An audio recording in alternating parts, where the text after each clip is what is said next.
अस्सलाम वालेकुम, मेरा नाम डॉक्टर अवैस अनवर है और हम फर्स्ट ईयर बायोलॉजी में आज जो टॉपिक डिस्कस करेंगे वो चैप्टर नंबर 2 बायोलॉजिकल मॉलिक्यूल से एक टॉपिक है बहुत इंपॉर्टेंट, जिसका नाम है प्रोटीन्स। ये बुक का पेज नंबर है 24 जिसके ऊपर ये टॉपिक है। तो प्रोटीन्स का जो वर्ड है ये बेसिकली ग्रीक है और इसका मतलब होता है फर्स्ट रैंक। ये सजेस्ट किया था बर्ज़ेलियस ने, ठीक है, और इसमें कुछ रोल जो है वो जी.जे. मर्डलर का भी है, जिसने इंपॉर्टेंस रियलाइज़ की थी प्रोटीन की कि बहुत इंपॉर्टेंट होते हैं। और इसी वजह से इसे प्रोटीन्स या फर्स्ट रैंक कहा जाता है कि अगर लाइफ के लिए ज़रूरी एलिमेंट्स की अगर हम बात करें, बायोलॉजिकल मॉलिक्यूल की, ऑर्गेनिक मॉलिक्यूल्स की बात करें, तो प्रोटीन्स का फर्स्ट रैंक आता है। अच्छा, सबसे पहली बात ये यहाँ पर भी लिखा है कि they are most important organic compounds, क्योंकि सेल की बहुत सारी एक्टिविटीज़ जो हैं वो प्रोटीन्स करते हैं। That is why they are known as proteins, यानी फर्स्ट रैंक। अच्छा, अब प्रोटीन्स की अगर हम डेफिनेशन की बात करें तो प्रोटीन्स के बारे में कहा जाता है they are polymers of amino acid. तो ये पॉलीमर और मोनोमर जो है ये मैंने पहले भी न्यूक्लिक एसिड में एक्सप्लेन किया है। देखिए, पॉलीमर एक बड़ा सा मॉलिक्यूल होता है, ये एक बड़ा सा मॉलिक्यूल है, ठीक है, जो बेसिकली बहुत सारे छोटे छोटे स्ट्रक्चर से मिलकर बना हुआ है। तो ये बड़ा सा स्ट्रक्चर जो है ये कहलाता है पॉलीमर, और इसके अंदर ये जो एक पीस है जो बार बार रिपीट हो रहा है, ये एक पीस ये कहलाता है इसका मोनोमर। इसकी एग्जांपल मैं सिंपल सी देता हूँ कि जो दीवार है आपकी वो एक बड़ा सा स्ट्रक्चर है, ये कहलाएगा पॉलीमर, और दीवार जिस चीज़ से बनी हुई है, यानी ईंट जो ब्रिक है, वो इसका एक छोटा सा यूनिट है जो बार बार उसमें रिपीट हो रहा है, उसे हम मोनोमर कहते हैं। बिल्कुल इसी तरह से ट्रेन की एग्जांपल दी जाती है। ट्रेन जो है ये बड़ा सा स्ट्रक्चर है, तो ये पॉलीमर है, उसके अंदर जो एक डब्बा है वो इसका मोनोमर है। तो प्रोटीन्स जो हैं ये बड़ा सा स्ट्रक्चर होता है, तो प्रोटीन्स को हम कहते हैं प्रोटीन्स आर पॉलीमर्स। और प्रोटीन के अंदर जो छोटा स्ट्रक्चर होता है जिसके मिलने से, जिसके बार बार रिपीट होने से प्रोटीन्स बनती हैं, उस स्ट्रक्चर को हम नाम देते हैं अमाइनो एसिड का। तो इसी वजह से प्रोटीन्स को डिफाइन किया जाता है कि proteins are polymers of amino acid, यानी अमाइनो एसिड के मिलकर बनने से मिलकर जो लंबी सी चेन बनती है उसे हम कहते हैं बेसिकली प्रोटीन। अच्छा, अब प्रोटीन्स के बारे में कुछ और बात कि अगर सेल के अंदर से वाटर निकाल दिया जाए तो बाकी जो है वो ड्राई सब्सटेंस बच जाएगा।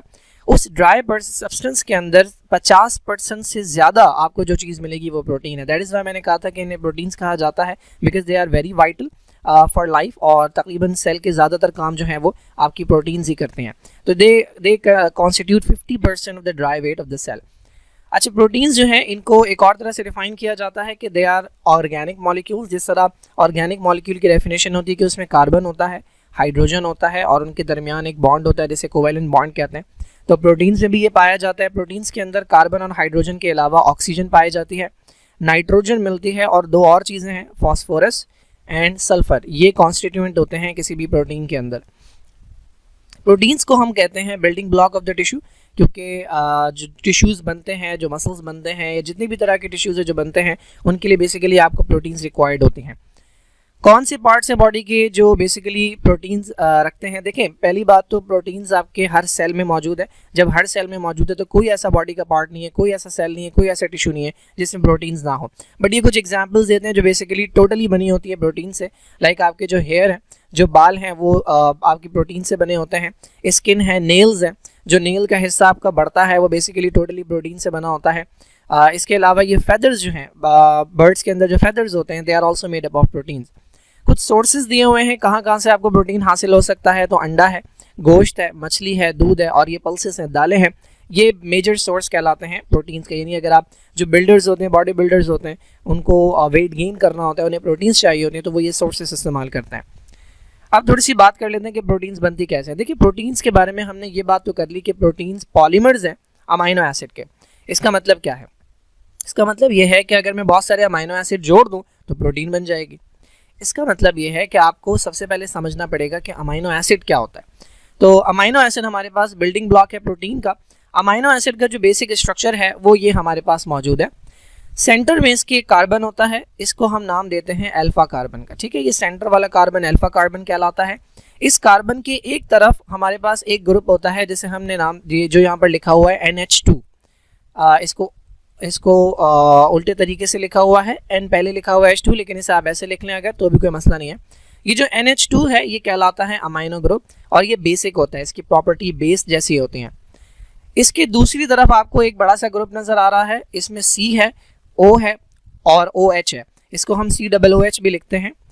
ये कहलाता है कार्बोक्सिलिक ग्रुप। और ये एसिडिक प्रॉपर्टीज रखता है। देखिए जो अमाइनो ग्रुप है वो बेसिक प्रॉपर्टी रखता है, आपने एसिड और बेस के बारे में कुछ हद तक पढ़ा होगा केमिस्ट्री में फर्स्ट ईयर में, और जो कार्बोक्सिलिक ग्रुप है ये रखता है एसिडिक प्रॉपर्टी। इन दोनों की वजह से इसे कहा जाता है अमाइनो एसिड। ये अमाइनो ग्रुप है और ये एसिडिक ग्रुप है, इसी वजह से इस मॉलिक्यूल का नाम होता है अमाइनो एसिड। तो दो बॉन्ड्स की हमने बात कर ली। हमें पता है कार्बन 4 बॉन्ड्स बनाता है। कार्बन ने एक बॉन्ड अमाइनो ग्रुप के साथ बना लिया, एक बॉन्ड कार्बोक्सिलिक ग्रुप के साथ बना लिया। कार्बन का एक बॉन्ड जो बनता है वो हाइड्रोजन के साथ बनता है। देखिए याद रखें, अमाइनो एसिड के अंदर हमारे पास वायरस से लेकर इंसानों तक हमारे पास 20 तरह के अमाइनो एसिड है जो आपको कॉमनली मिल जाएंगे। यानी अगर आप वायरस की प्रोटीन देखें, आप बैक्टीरिया की प्रोटीन देखें, प्लांट्स, एनिमल्स, फंगस सब की प्रोटीन देखें, तो आपको 20 तरह के अमाइनो एसिड हैं जो आपको सबके अंदर मिल जाएंगे बहुत कॉमनली। उन 20 तरह के अमाइनो एसिड के अंदर ये जो मैंने स्ट्रक्चर हाईलाइट किया है ये सेम होता है। जो फ़र्क आता है अमाइनो एसिड के अंदर वो इस पॉइंट के ऊपर आता है। इसे हम कहते हैं आर या इसे हम कहते हैं रेडिकल। यहाँ पर मॉलिक्यूल या एटम जो है वो डिफरेंट होता जाएगा, जिसकी वजह से एक अमाइनो एसिड दूसरे अमाइनो एसिड से मुख्तलिफ नज़र आएगा। ये बिल्कुल इसी तरीके से है जैसे दो इंसान जो हैं उनकी बॉडी सेम हो सकती है। लाइक मैं अगर हूँ तो मेरी हाइट जितनी है या मेरी स्किन कलर जो है या मेरी बॉडी जो है जिस तरह की है उस तरह की बहुत सारे लड़कों की बॉडी हो सकती है। तो हम लोगों को डिफ्रेंशिएट करने वाली जो चीज़ होती है, हम लड़कों को डिफ्रेंशिएट करने वाली जिनकी सेम बॉडी हो, सेम हाइट हो, सेम विथ, सेम जो है वो बिल्ड हो, वो होता है फेस। तो हमारी आइडेंटिफिकेशन जो होती है वो फेस से होती है। एक लड़के का चेहरा दूसरे लड़के के चेहरे से नहीं मिलता, एक शख्स का चेहरा दूसरे शख्स के चेहरे से नहीं मिलता, हालांकि उनकी बॉडी एक जैसी नज़र आ सकती है। बिल्कुल इसी तरह से अमाइनो एसिड के अंदर ये जो स्ट्रक्चर मैंने हाईलाइट किया है ये बाकी बॉडी है। इसमें जो चेहरा है जो एक अमाइनो एसिड को दूसरे अमाइनो एसिड से डिफर करता है वो है ये आर। आर को हम कहते हैं बेसिकली रेडिकल या इसे हम कहते हैं साइड चेन। ये जो आर है ये रेडिकल कहलाता है, ये इसे साइड चेन कहते हैं। डिफरेंट अमाइनो एसिड के अंदर इस जगह पर आपको डिफरेंट चीज़ नज़र आएगी। जिस तरह आप मैथ्स के अंदर पढ़ते आए हैं एक्स की अपनी कोई वैल्यू नहीं होती, एक्स की जगह कोई ना कोई नंबर आता है, ठीक है, 1 लिख दें आप, या इसके जगह 15 लिख दें या आप 30 लिख दें। बिल्कुल इसी तरह से आर की अपनी कोई वैल्यू नहीं है। आर जो है इसकी जगह कोई और चीज़ आएगी जो बताएगी कि कौन सा अमाइनो एसिड है। फॉर एग्जाम्पल ये एक हमारे पास अमाइनो एसिड है ग्लाइसिन। देखिए ये सेंटर वाला कार्बन है जिसे हमने अल्फा कहा था, ये वाला ग्रुप अमाइनो है, सेम है। ये वाला ग्रुप कार्बोक्सिलिक ग्रुप है, सेम है। यहाँ पर हाइड्रोजन मौजूद है। यहाँ तक की बॉडी इन सब में सेम होगी।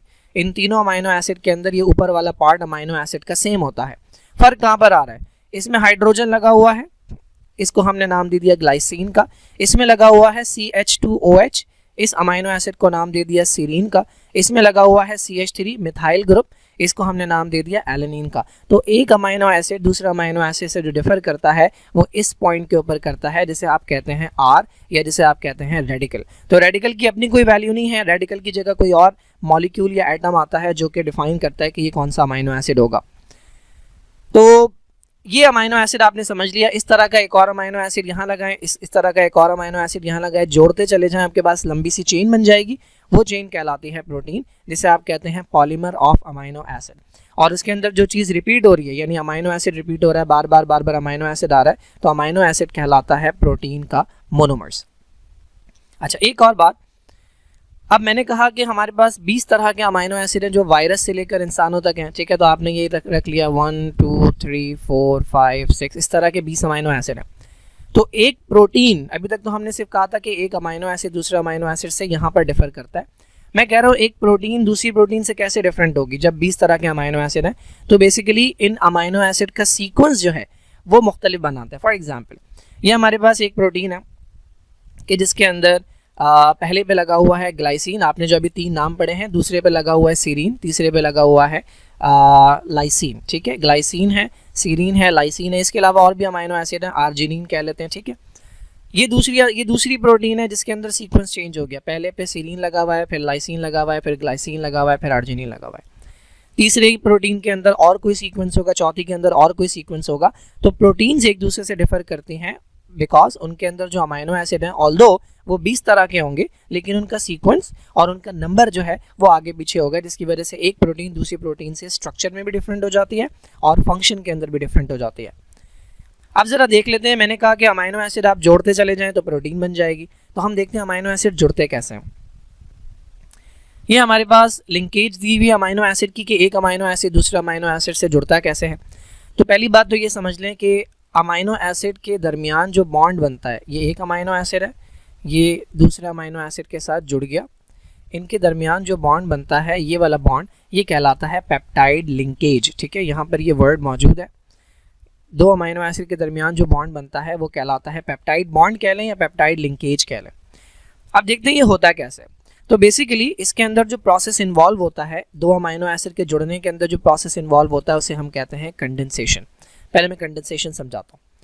देखिए, ये एक मॉलिक्यूल है X, इसके साथ लगा होगा एक जगह पर हाइड्रोजन। ये एक मॉलिक्यूल है Y, इसके साथ लगा होगा एक जगह पर OH। ठीक है, ये दोनों जुड़ना चाह रहे हैं। अब जुड़ेंगे तो तब जब इनके अंदर जगह होगी। बिल्कुल इसी तरीके से है कि आप शॉपिंग करने गए हुए, आपके दोनों हाथों के अंदर बैग्स हैं और आपको कोई फ्रेंड मिलता है जिसके दोनों हाथों के अंदर बैग्स हैं। अब आप हाथ मिलाना चाह रहे हैं, तो हाथ मिलाने के लिए सबसे पहले आप दोनों को क्या करना होगा, अपने अपने एक हाथ से बैग्स जो हैं वो नीचे रखने होंगे। जब भी आपका हाथ फ्री होगा और आप एक दूसरे के साथ हाथ मिला सकते हैं, बॉन्ड बना सकते हैं। बिल्कुल इसी तरीके से ये जो दो मॉलिक्यूल हैं, अभी इनके पास जगह नहीं है कि ये एक दूसरे के साथ मिल जाएं, X और Y।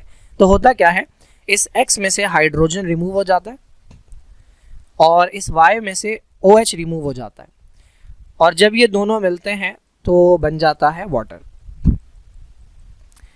और इसके नतीजे में X और Y के पास जगह बन जाती है और ये X और Y आपस में जुड़ जाता है। ये जो प्रोसेस है कि जिसके अंदर दो यूनिट्स आपस में मिले इस तरीके से कि वाटर का मॉलिक्यूल रिमूव हो जाए, वाटर का मॉलिक्यूल बन के इस प्रोसेस में निकल जाए, ये प्रोसेस कहलाता है कंडेंसेशन। मोनोमर्स को यानी छोटे यूनिट को जोड़ने का ये एक तरीका होता है जिसमें दो यूनिट मिलते हैं तो वाटर रिमूव होता है। तो अमाइनो एसिड भी बिल्कुल इसी तरीके से रिमूव होंगे। देखें, ये हमारे पास पहला अमाइनो एसिड है, ये सेंटर वाला कार्बन, अल्फा कार्बन, एक तरफ अमाइनो ग्रुप, एक तरफ हाइड्रोजन, एक तरफ रेडिकल, एक तरफ COOH कार्बोक्सिलिक ग्रुप। ये हमारे पास दूसरा अमाइनो एसिड है, ये सेंटर वाला कार्बन अल्फा, एक तरफ हाइड्रोजन, एक तरफ अमाइनो ग्रुप, एक तरफ रेडिकल, और ये हमारे पास कार्बोक्सिलिक ग्रुप है। ठीक है, फिलहाल हम यहाँ तक की बात कर रहे हैं। ये दो अमाइनो एसिड जुड़ना चाह रहे हैं, कैसे जुड़ेंगे? ये पहला अमाइनो एसिड हो गया और ये दूसरा अमाइनो एसिड हो गया। मैंने कहा कि इनके पास जगह नहीं है तो इन्हें कोई ना कोई मॉलिक्यूल क्या करना पड़ेगा, रिमूव करना पड़ेगा। तो देखिए, इस अमाइनो एसिड में से जाएगा ये OH। ठीक है, मैं दूसरे पेन से बनाता हूँ। इस अमाइनो एसिड में से जाएगा ये OH और इस वाले अमाइनो एसिड नंबर 2 में से जाएगा ये हाइड्रोजन। जब ये दोनों मिलेंगे तो क्या बनेगा, वाटर। देखें, ये वाटर यहाँ पर रिलीज हो रहा है, इस प्रोसेस में से रिलीज हो रहा है। जब ये यहाँ से चला जाएगा, ये हाइड्रोजन यहाँ से चला गया, ये OH यहाँ से चला गया, तो अब इस कार्बन और इस नाइट्रोजन के पास स्पेस आ गई और ये दोनों एक दूसरे के साथ बॉन्ड बना लेंगे। वो बॉन्ड आपको यहाँ पर नजर आ रहा है। ये कार्बन है पहले अमाइनो एसिड का और ये नाइट्रोजन है दूसरे अमाइनो एसिड का। इन दोनों ने आपस में बॉन्ड बना लिया। इस बॉन्ड को हम नाम देते हैं पेप्टाइड लिंकेज का। ये पहला अमाइनो एसिड है, ठीक है, और ये दूसरा अमाइनो एसिड है। ये दोनों आपस में जुड़ गए हैं और इनके दरमियान जो बॉन्ड बना है इसे हम कहते हैं पेप्टाइड लिंकेज।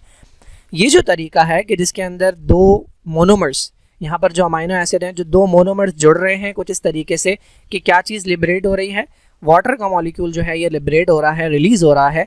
ये प्रोसेस कहलाता है कंडेंसेशन और ये पॉलीमर बनाने का एक तरीका होता है। अच्छा, अब दो अमाइनो एसिड जुड़ गए, इनके दरमियान पेप्टाइड बॉन्ड बन गया। ये एक अमाइनो एसिड है, ये दूसरा, इनके दरमियान पेप्टाइड लिंकेज है। इस अमाइनो एसिड के पीछे इधर भी अमाइनो एसिड लगेंगे, इसके आगे भी अमाइनो एसिड लगेंगे। ये तीसरा अमाइनो एसिड आकर अटैच हो गया, पेप्टाइड बॉन्ड बन गया। ये चौथा अमाइनो एसिड आ गया, पेप्टाइड लिंकेज बन गई।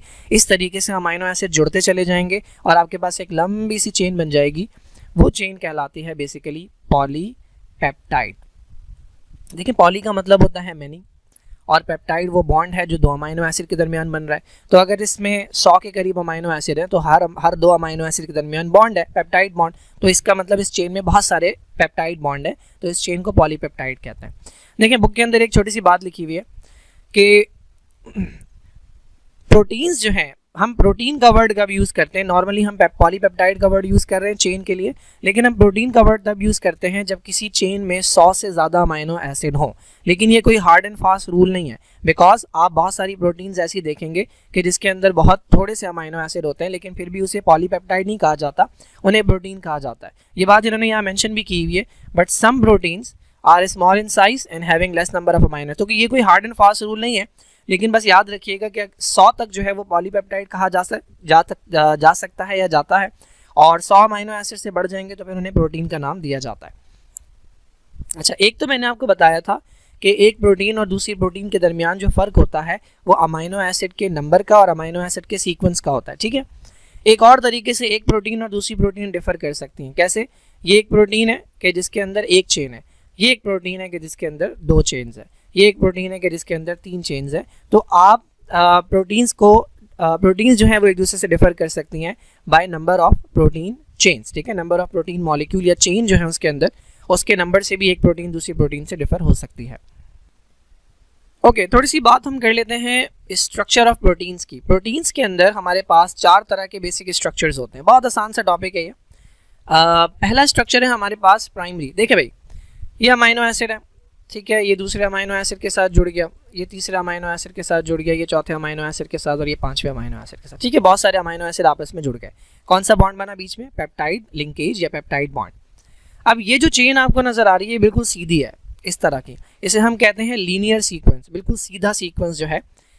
इस तरह का स्ट्रक्चर अगर कोई प्रोटीन बनाए तो उसे हम कहते हैं प्राइमरी स्ट्रक्चर, यानी अमाइनो एसिड बिल्कुल सीधा सीधा सीधा सीधा जुड़ जाए और एक लीनियर सीक्वेंस बन जाए, सीधी लाइन बन जाए। ये प्रोटीन जो है, ये वाला स्ट्रक्चर कहलाता है प्राइमरी स्ट्रक्चर ऑफ प्रोटीन। इसकी एग्जांपल जो है ये इंसुलिन है। इंसुलिन बेसिकली आपका एक हार्मोन है जो पेनक्रियाज से आता है। पेनक्रियाज एब्डोमेन के अंदर इस तरह का लीफ लाइक जो है एक स्ट्रक्चर होता है स्टमक और लिवर के दरमियान में। तो इसमें से इंसुलिन आता है जिसका काम होता है ब्लड के ग्लूकोज को कम करना। तो इसका अगर आप स्ट्रक्चर देखें माइक्रोस्कोपिक लेवल के ऊपर, अगर आप स्ट्रक्चर देखें तो आपको नजर आएगा कि अमाइनो एसिड बिल्कुल सीधा सीधा लगे हुए हैं। इसे हम कहते हैं लीनियर सीक्वेंस और इस स्ट्रक्चर को हम कहते हैं प्राइमरी स्ट्रक्चर। सेकेंडरी स्ट्रक्चर के अंदर क्या होता है?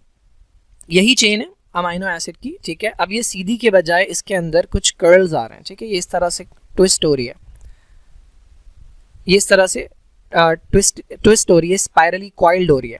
तो ये जो कॉइलिंग इसके अंदर आ गई है, ये बेसिकली स्ट्रक्चर अब हेलिक्स कहलाता है। ये हेलिकल हो गया। ये जो रिजिड और ट्यूबुलर से स्ट्रक्चर बना है ये कहलाता है हेलिक्स या हेलिकल, और इसी को हम नाम देते हैं सेकेंडरी स्ट्रक्चर ऑफ प्रोटीन का। होता क्यों है ये? देखें, जो प्राइमरी स्ट्रक्चर था ना, इसके अंदर सिर्फ एक तरह का बॉन्ड था जिसे हम कह रहे थे पेप्टाइड बॉन्ड।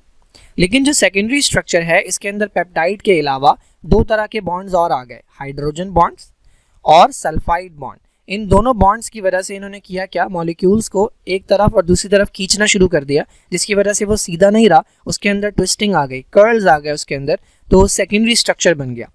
इसके अंदर जो हमारे पास एग्जाम्पल है वो है हेयर्स, बाल जो है वो भले आपको सीधे नजर आ रहे हो, लेकिन आप उनका जब बेसिक स्ट्रक्चर जाके देखेंगे मॉलिक्यूलर लेवल के ऊपर तो आपको नजर आएगा कि अंदर जो प्रोटीन की चेन्स है वो ट्विस्टेड है। स्पाइडर का वेब जो है ये आपको भले सीधा नजर आ रहा हो, लेकिन माइक्रोस्कोपिक लेवल के ऊपर इसके अंदर जो प्रोटीन की चेन्स आपको नजर आएंगी वो ट्विस्टेड नजर आएंगी। तो अभी तक हमने देखा कि ये अगर स्ट्रक्चर है तो ये प्राइमरी है, और अगर इसी चेन को अगर हम यूं कर दें डिफरेंट बॉन्डिंग की वजह से तो ये हो जाता है सेकेंडरी। अच्छा, अब इसी चेन को अगर आप 3D फोल्ड कर दें, बहुत ज़्यादा फोल्ड कर दें, एक ही चेन थी, आपने उसे बहुत ज़्यादा कॉम्प्लेक्सली फोल्ड कर दिया। अब ये फोल्ड भी क्यों हो रहा है? बिकॉज इसके अंदर एडिशनल बॉन्डिंग आ रही है। यहाँ पर सिर्फ पेप्टाइड बॉन्ड था, यहाँ पर पेप्टाइड भी आया, हाइड्रोजन भी आया और सल्फाइड भी आया। यहाँ पर पेप्टाइड भी होगा, हाइड्रोजन भी होगा, सल्फाइड के बजाय डाईसल्फाइड होगा। 2 सल्फाइड जो है, सल्फर जो है वो डबल बॉन्ड्स बनाएंगे, डाईसल्फाइड बॉन्ड्स होंगे, और इसके अलावा एक और तरह की बॉन्डिंग होगी जिसे हम आयोनिक कहते हैं। तो बहुत ज़्यादा फोल्डिंग हो जाएगी, फोल्ड और सुपर फोल्ड बन जाएंगे इसके अंदर। ये स्ट्रक्चर कहलाता है टर्शरी। तो यहाँ पर अगर हम देखें तो टर्शरी के अंदर क्या होता है? 3 डायमेंशनल फोल्डिंग हो जाती है। जो एक चेन थी सीधी वाली चेन, ये बहुत ज़्यादा कॉम्प्लेक्स फोल्ड हो जाती है। इसके अंदर पेप्टाइड बॉन्ड भी है, हाइड्रोजन बॉन्ड भी है, और एडिशनल जो आए हैं वो आयोनिक है। और अब ये डाईसल्फाइड, पहले सल्फाइड था सिर्फ, अब ये डाईसल्फाइड बॉन्ड हो गया। इसकी एग्जाम्पल है हमारे पास लाइसोजाइम। लाइसोजाइम आपकी बुक में 2 जगहों पर मेंशन है फर्स्ट ईयर में, एक चैप्टर नंबर 5 में जब बैक्टीरियोफेज वायरस की लाइफ साइकिल आप पढ़ेंगे, और दूसरा चैप्टर नंबर 14 में। लाइसोजाइम एक ऐसा एंजाइम है जिसके अंदर एबिलिटी होती है कि ये बैक्टीरिया की सेल वॉल को डाइजेस्ट कर सकता है, तोड़ सकता है। तो इसका स्ट्रक्चर, इस एंजाइम का स्ट्रक्चर अगर आप देखेंगे तो आपको ये 3 डायमेंशनल स्ट्रक्चर नजर आएगा। इसके बाद आता है एक और तरह का प्रोटीन का स्ट्रक्चर जिसे हम कहते हैं क्वाटर्नरी। अच्छा देखिए, अब तक हम बात करते आ रहे थे एक चेन की, ये प्राइमरी स्ट्रक्चर था, ये सेकेंडरी स्ट्रक्चर था, ये टर्शरी स्ट्रक्चर था। अभी तक हम एक चेन की बात करते आ रहे थे। जब भी एक से ज़्यादा चेन हो जाए, अब ये एक ऐसा स्ट्रक्चर है जिसके अंदर ये एक चेन है और ये हमारे पास आ गई, ये हमारे पास आ गई दूसरी चेन, ठीक है। ये एक स्ट्रक्चर है पूरा जिसके अंदर दो चेन्स हैं, एक रेड वाली और एक ग्रीन वाली। अब मैं इसे क्वाटरनरी स्ट्रक्चर कहूँगा। जब भी दो या दो से ज़्यादा पॉलीपेप्टाइड की या प्रोटीन की चेन्स इन्वॉल्व हो जाती हैं किसी स्ट्रक्चर में, तो वो स्ट्रक्चर कहलाता है क्वाटरनरी। टू और मोर सब यूनिट जो है जब ये इन्वॉल्व हो जाए तो ये क्वाटरनरी कहलाता है। इसकी एग्जाम्पल जो है हमारे पास वो हीमोग्लोबिन है। हीमोग्लोबिन बेसिकली हमारे ब्लड के अंदर जो रेड ब्लड सेल्स होते हैं उसके अंदर एक अदद मॉलिक्यूल पाया जाता है। इसके अंदर कितनी चेन्स होती हैं? हीमोग्लोबिन के अंदर 4 चेन्स होती हैं, जिसमें 2 चेन्स होती हैं जिन्हें हम कहते हैं अल्फा, बस ये स्ट्रक्चर इनका डिफरेंट होता है, और 2 होती हैं जिन्हें हम कहते हैं बीटा। तो ये 4 चेन्स होती हैं जिसकी वजह से हम इसे क्वाटरनरी स्ट्रक्चर कहते हैं। अब मैं आपको बुक की डायग्राम सिखाता हूँ, ये पेज नंबर 26 के ऊपर मौजूद है। देखिए ये अमाइनो एसिड है, ये अमाइनो एसिड है, ये अमाइनो एसिड है, ये सारे अमाइनो एसिड मिलकर एक सीधी चेन बना रहे हैं, इसे हमने कहा प्राइमरी स्ट्रक्चर। जब इस चेन के अंदर कर्ल्स आ गए, ट्विस्टिंग आ गई, तो ये हेलिकल हो गया, इसे हम कहते हैं सेकेंडरी स्ट्रक्चर। यही चेन अगर बहुत ज़्यादा कॉम्प्लेक्स फोल्ड हो गई है, एक ही चेन है बहुत ज़्यादा कॉम्प्लेक्स फोल्ड हो गई है, तो ये कहलाता है टर्शरी स्ट्रक्चर। इसके अंदर आप ये देख रहे हैं, ये बॉन्डिंग दिखाई गई है। बेसिकली ये वो बॉन्ड्स हैं जो इस चेन को, अगर मैं यहाँ पर एक बॉन्डिंग कर दूँ तो ये इसको इस तरफ से भी खींचेगा और इस तरफ से भी खींचेगा, जिसकी वजह से ये कॉम्प्लेक्स फोल्ड हो जाएगा। तो ये बॉन्डिंग दिखाई गई है, पहिए नहीं है। टर्शरी स्ट्रक्चर के बाद देखें, अभी तक हम एक चेन की बात कर रहे थे, अभी एक ऐसा स्ट्रक्चर है जिसके अंदर हमें 4 चेन नज़र आ रही हैं, 1 2 3 और ये 4। ये बेसिकली क्वाटरनरी स्ट्रक्चर है और ये हीमोग्लोबिन का स्ट्रक्चर है। मैंने बताया था इसमें 2 अल्फा हैं और 2 बीटा चेन्स हैं। ओके, थोड़ी सी बात क्वाटरनरी से रिलेटेड मैं और करूँगा। देखें, अगर यहाँ पर हमने देखा कि इस क्वाटरनरी के अंदर 4 चेन्स थी, लेकिन वो 4 सेम नहीं थी। इसमें 2 एक तरह की थी अल्फा और 2 एक तरह की थी जिन्हें हमने कहा बीटा। ऐसा क्वाटरनरी स्ट्रक्चर कहलाता है हीट्रोजेनस। हीट्रो का मतलब डिफरेंट, ठीक है। तो ये जो टर्म है हीट्रोजेनस, हीट्रोजेनस क्वाटरनरी स्ट्रक्चर तब कहते हैं जब जो चेन्स हैं वो डिसिमिलर हों। अगर सिमिलर चेन्स होंगी तो वो कहलाएगा homogeneous quaternary structure. For example, अगर चारों चेन्स अल्फा होती, 2 3 4, चारों अल्फा होती या चारों चेन्स बीटा होती, तो ये स्ट्रक्चर कहलाता होमोजेनस। ये भी होमोजेनस है, लेकिन चूंकि 2 अल्फा और 2 बीटा हैं, डिफरेंट तरह की अगर चेन्स हैं, तो वो क्वाटरनरी स्ट्रक्चर कहलाता है हीट्रोजेनस। 2 बातें और यहाँ पर मेंशन की गई हैं। देखिए, प्रोटीन्स जो है उसके अंदर चूंकि अमाइनो एसिड बॉन्ड्स के साथ अटैच होते हैं, तो अगर बहुत ज़्यादा हाई टेम्परेचर हो या कुछ ऐसे केमिकल्स जो हार्मफुल होते हैं, अगर वो प्रोटीन्स के ऊपर अप्लाई किए जाए या प्रोटीन्स उनके कांटेक्ट में आ जाए, तो प्रोटीन्स डी नेचर हो सकते हैं, यानी उनका स्ट्रक्चर जो है वो ब्रेक हो सकता है या उनका स्ट्रक्चर जो है वो ख़राब हो सकता है। फॉर एग्जाम्पल, अगर इस तरह की प्रोटीन थी तो वो इस तरह की हो सकती है, उसका नेचर जो है वो ख़राब हो जाएगा। और जब नेचर ख़राब हो जाएगा तो फिर वो अपना जो उसकी एबिलिटी थी फंक्शन की वो ख़त्म हो जाएगी। अच्छा, अगर इसी डी नेचर प्रोटीन को रखा जाए और दोबारा से कंडीशन जो है वो पहले जैसी हो जाए, फॉर एग्जांपल हाई टेम्परेचर आप हटा दें और दोबारा टेम्परेचर नॉर्मल हो जाए, तो चांसेस है कि ये जो डी नेचर प्रोटीन थी ये दोबारा री नेचर हो जाए और अपना नॉर्मल फंक्शन जो है ये परफॉर्म करने लगे। लास्ट हमने जो है बात करनी है अबाउट फंक्शंस ऑफ प्रोटीन। देखिए भाई, थोड़ी सी बात कर लेते हैं फंक्शन से रिलेटेड।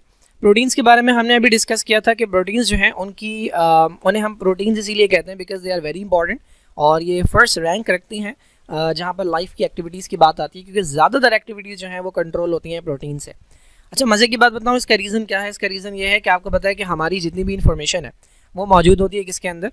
वो डीएनए के अंदर मौजूद होती है। हमारी जेनेटिक इन्फॉर्मेशन जो हमें पेरेंट्स से मिली है, मेरी बॉडी में क्या बनना है, कितना बनना है, कब बनना है, कौन सा सेल कब डिवाइड होना है, ये तमाम इन्फॉर्मेशन किसके अंदर होती है? तमाम इन्फॉर्मेशन डीएनए में होती है।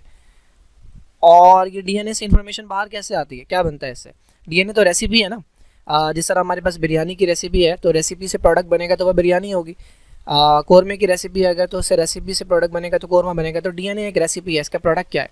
इसका प्रोडक्ट है प्रोटीन। डीएनए की इन्फॉर्मेशन से बनता ही प्रोटीन है। That is why proteins are very vital. Mammals के अगर सेल की बात करें तो मैमल के सेल के अंदर, मैमल्स में हम भी आते हैं, मैमल्स में सारे बड़े जो एनिमल्स आपको नज़र आते हैं ज़्यादातर वो मैमल्स के अंदर आते हैं जिनके पास मेमोरी ग्लैंड्स होते हैं। तो मैमल्स के अंदर तकरीबन 10,000 से के करीब डिफरेंट तरह की प्रोटीन्स, 10,000 के करीब स्ट्रक्चरली और फंक्शनली डिफरेंट प्रोटीन्स जो है हमारे अंदर मौजूद होते हैं। फंक्शंस की अगर हम बात करें तो ये कुछ हेडिंग्स हैं। पहला पॉइंट हो गया एज स्ट्रक्चरल केबल्स। प्रोटीन्स जो हैं ये वायर के तौर पर बिहेव करती हैं, केबल्स के तौर पर बिहेव करती हैं और ये मैकेनिकल सपोर्ट प्रोवाइड करते हैं सेल के अंदर भी और सेल के बाहर भी। सेल के अंदर की अगर मैं एग्जांपल दूं, चैप्टर नंबर 4 के अंदर आप पढ़ेंगे एक टॉपिक जिसका नाम है साइटोस्केलेटन।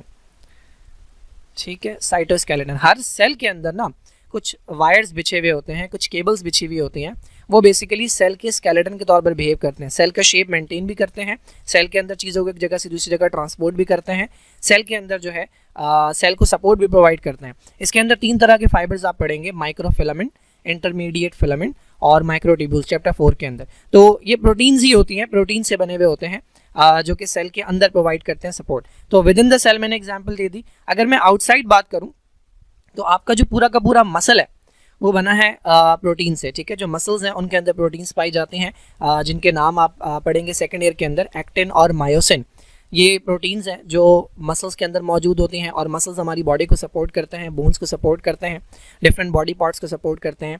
मैं जो खड़ा होता हूँ तो जो मेरा वेट है वो सपोर्ट करते हैं हमारे मसल्स, बोन्स सपोर्ट करती है, बोन्स के अंदर भी प्रोटीन्स पाई जाती हैं। अच्छा, इसके अलावा प्रोटीन्स जो हैं वो वर्क करती हैं एज एंजाइम, ये सेकंड फंक्शन हो गया। एंजाइम्स चैप्टर नंबर 3 के अंदर डिफाइन किया गया है कि एंजाइम्स जो हैं वो बेसिकली ऐसे मॉलिक्यूल्स होते हैं जो बिहेव करते हैं एज अ कैटलिस्ट। कैटलिस्ट वो होता है जो एक्सेलरेट करता है स्पीड को, किसी भी रिएक्शन की स्पीड को बढ़ाता है। इसी तरह के एंजाइम हमारी बॉडी के अंदर मौजूद होते हैं। केमिस्ट्री के अंदर आप कैटलिस्ट इस्तेमाल करते हैं तो कुछ कैटलिस्ट हमारी बॉडी के अंदर मौजूद होते हैं जो हमारे रिएक्शंस को परफॉर्म करते हैं, उनको स्पीड अप करते हैं, लेकिन उसमें खुद इस्तेमाल नहीं होते, तो वो कहलाते हैं बायो कैटलिस्ट और उनका दूसरा नाम एंजाइम है। और आप पढ़ते हैं कि एंजाइम्स ज़्यादातर बने होते हैं अमाइनो एसिड से, यानी उनका स्ट्रक्चर प्रोटीन्स होते हैं। तो ये भी एक प्रोटीन का फंक्शन हो गया as enzymes. As hormones, hormones basically होते हैं केमिकल मैसेंजर। हार्मोन्स का काम होता है किसी पार्ट का मैसेज जो है वो दूसरे पार्ट तक पहुँचाना। हार्मोन्स की 2 मेन वैरायटीज़ होती हैं, एक वो होते हैं जो लिपिड से बने होते हैं और एक वो होते हैं जो प्रोटीन से बने होते हैं। तो कुछ हार्मोन्स हैं जो प्रोटीन्स के बने होते हैं। तो हार्मोन्स की एग्जांपल अगर मैं दूं आपको, तो आपका जो इंसुलिन अभी हमने पीछे पढ़ा था, इंसुलिन एक हार्मोन है, ये पैनक्रियास से आता है। पैनक्रियास से निकलने के बाद ये डिफरेंट सेल्स के पास जाता है और उनका दरवाज़ा बजाता है और उसको कहता है कि ब्लड में जो ग्लूकोज पड़ा हुआ है ना, ये अपने अंदर रख लो ताकि ब्लड का ग्लूकोज डिक्रीज़ होकर नॉर्मल पे आ जाए। तो ये हार्मोन है कि जिनका काम होता है कोई ना कोई मैसेज पहुंचाना, ये भी प्रोटीन्स के बने होते हैं। ग्रोथ फैक्टर्स भी कुछ केमिकल्स होते हैं जो जाके सेल को बताते हैं कि अब आपने जो है वो इनलार्ज होना है, साइज़ बढ़ाना है, या अब आपने सेल की डिवीजन करनी है। बिल्कुल इसी तरह से जीन एक्टिवेटर्स, जीन किसे कहते हैं, ये हमारे पास क्रोमोसोम है। ये क्रोमोसोम के अंदर कुछ एरियाज़ होते हैं जहाँ पर हमारी इन्फॉर्मेशन छुपी हुई होती है। फॉर एग्जांपल यहाँ पर मेरी वो इन्फॉर्मेशन है जो आई कलर डिसाइड करेगी कि मेरा आई कलर क्या होगा। यहाँ पर मेरी वो इन्फॉर्मेशन है जो हाइट को डिसाइड करेगी। तो ये जो छोटे छोटे पैकेट्स हैं क्रोमोसोम के अंदर जिसमें हमारी इन्फॉर्मेशन होती है, ये कहलाते हैं जीन्स। इन जीन्स को खोलने के लिए चाबियाँ चाहिए होती हैं, वो चाबियाँ बेसिकली कहलाती हैं जीन एक्टिवेटर्स और ये भी बनी होती हैं प्रोटीन्स की। तो एक जीन जो है ना, ये एक जीन है, ये एक चाबी बनाएगी जो जाके दूसरी जीन को एक्टिवेट करेगी। तो दैट इज़ हाउ प्रोटीन्स जो हैं ये जीन एक्टिवेटर्स के तौर पर भी बिहेव करती हैं। As membrane receptors and transporters, देखिए अगर आप सेल मेम्ब्रेन का स्ट्रक्चर पढ़ेंगे चैप्टर नंबर 4 के अंदर तो आप पढ़ेंगे कि ये मेनली बना होता है, सेल मेम्ब्रेन मेनली बनी होती है 2 चीज़ों से।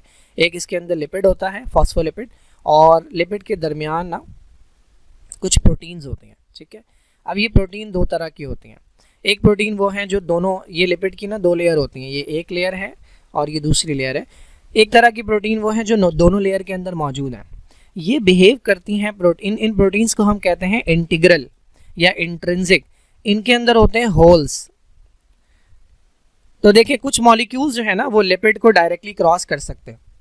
फॉर एग्जांपल ऑक्सीजन है, ऑक्सीजन को कोई रोक टोक नहीं है, वो लिपिड के थ्रू चली जाएगी और लिपिड के थ्रू बाहर भी आ जाएगी। लेकिन वाटर है, वाटर लिपिड के थ्रू नहीं जा सकता क्योंकि पानी और लिपिड की बनती नहीं है। तो पानी के लिए ना अलग से रास्ता बनाया जाता है, वो रास्ता ये प्रोटीन्स बनाती हैं जिन्हें हम इंट्रिंसिक प्रोटीन्स कहते हैं। तो ये H2O है, H2O डायरेक्टली नहीं जा सकता तो H2O इनके ज़रिए जाता है और बाहर आता है। तो ये जो प्रोटीन्स हैं ये ट्रांसपोर्टर के तौर पर भी बिहेव करती हैं। ये हो गई इंट्रिंसिक प्रोटीन। मैंने आपको कहा कि कुछ प्रोटीन्स ऐसी भी होंगी जो सिर्फ और सिर्फ एक लेयर के अंदर होगी। ये 2 लेयर्स हैं तो ये सिर्फ एक लेयर के अंदर मौजूद है, सिर्फ बाहर वाली लेयर में मौजूद है। ये बिहेव करती हैं एज रिसेप्टर। रिसेप्टर क्या होता है? रिसेप्टर वो मॉलिक्यूल होता है जिसका काम होता है किसी ना किसी मॉलिक्यूल को रिसीव करना। अब मैंने आपको बताया यहाँ पे कि ये जो हार्मोन है इनका काम होता है कोई ना कोई मैसेज देना।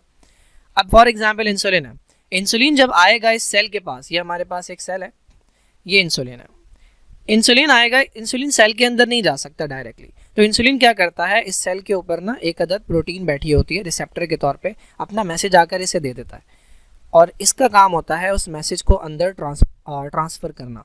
तो ये जो प्रोटीन है ये मेम्ब्रेन रिसेप्टर के तौर पर बिहेव करती है। तो ये हो गया कुछ काम। अच्छा, इसके अलावा प्रोटीन्स एक्ट करती हैं एज एंटीबॉडीज़, ये चैप्टर नंबर 14 में आप पढ़ेंगे। फॉर एग्जांपल हमारी बॉडी के अंदर बैक्टीरिया आया, बैक्टीरिया के सेल के ऊपर ना कुछ मॉलिक्यूल्स लगे होते हैं जिनको हमारा इम्यून सिस्टम पहचानता है। इम्यून सिस्टम वो सिस्टम है जो हमें डिफेंस प्रोवाइड करता है। तो ये मॉलिक्यूल्स कहलाते हैं एंटीजन, ठीक है, these are known as antigen. ये वो मॉलिक्यूल है बैक्टीरिया। देखें, जिस तरह मेरी पूरी बॉडी के अंदर मेरी जो पहचान है वो मेरा फेस है, ठीक है, मेरा हाथ देख के आप नहीं पहचान सकते कि मैं कौन हूँ, मेरा फेस देख के मेरी आइडेंटिफिकेशन होती है। बिल्कुल इसी तरह बैक्टीरिया के पूरे सेल में एक छोटा सा मॉलिक्यूल है जो इसकी पहचान होता है, जिसको हमारा इम्यून सिस्टम पहचानता है। ये मॉलिक्यूल कहलाता है एंटीजन। जब वो इसे पहचान लेता है तो वो इसके खिलाफ बनाता है, इस तरह के वाई शेप स्ट्रक्चर बनाता है जिसे हम कहते हैं एंटीबॉडी। ये एंटीबॉडी ने इस पर जाके चिपक जाती है और जैसे ही एंटीबॉडी जाके चिपकती है वैसे ही हमारे दूसरे सेल्स को पता लग जाता है कि ये हमारी बॉडी का नहीं है और इसे डिस्ट्रॉय करना है। तो ये एंटीबॉडी भी बनी होती है प्रोटीन की। एंटीजन्स मैंने बताया, ये वाला मॉलिक्यूल भी बेसिकली प्रोटीन्स का बना होता है। फिब्रीन क्या है? फिब्रीन बेसिकली एक तरह की प्रोटीन्स है, ये ब्लड क्लॉटिंग के अंदर काम आती है। ये हमारी ब्लड वेसल है, आर्टरी कह लें या वेन कह लें, इसके अंदर ब्लड फ्लो हो रहा है। कभी अगर ऐसा हो कि ये रप्चर हो जाए तो ब्लड लीक करने लगता है, ठीक है। जब ये ब्लड लीक करने लगता है तो यहाँ पर एक तरह के सेल्स आकर बैठ जाते हैं जिन्हें हम कहते हैं प्लेटलेट्स। और प्लेटलेट्स के अलावा यहाँ पर एक तरह की सीमेंटिक मटेरियल आकर जमा हो जाता है जो कहलाता है फिब्रिनोजन। ये बिल्कुल इसी तरह है, आपको अगर दीवार बनानी है तो आप ईंटें रखकर बना सकते हैं, लेकिन वो दीवार मजबूत नहीं होगी तो आप उसके दरमियान डालते हैं सीमेंट। बिल्कुल इसी तरह प्लेटलेट्स जो हैं ये बंद तो कर लेते हैं, जो लीकेज हो रही है उसको रोक तो लेते हैं, लेकिन ये वीक होता है, तो उसको मजबूत करने के लिए फिब्रिन या फिब्रिनोजन एक तरह की प्रोटीन्स है जो कि वर्क करती हैं इसके साथ। तो ये कुछ फंक्शंस हैं हमारे पास प्रोटीन्स के। तो प्रोटीन्स जो हैं ये आपके हर सेल में पाई जाती है। मैंने बताया कि सेल मेम्ब्रेन का पार्ट है, तो सेल मेम्ब्रेन हर सेल के अंदर मौजूद होती है। तो प्रोटीन्स आपके हर सेल में है and these are basically building block of the tissue.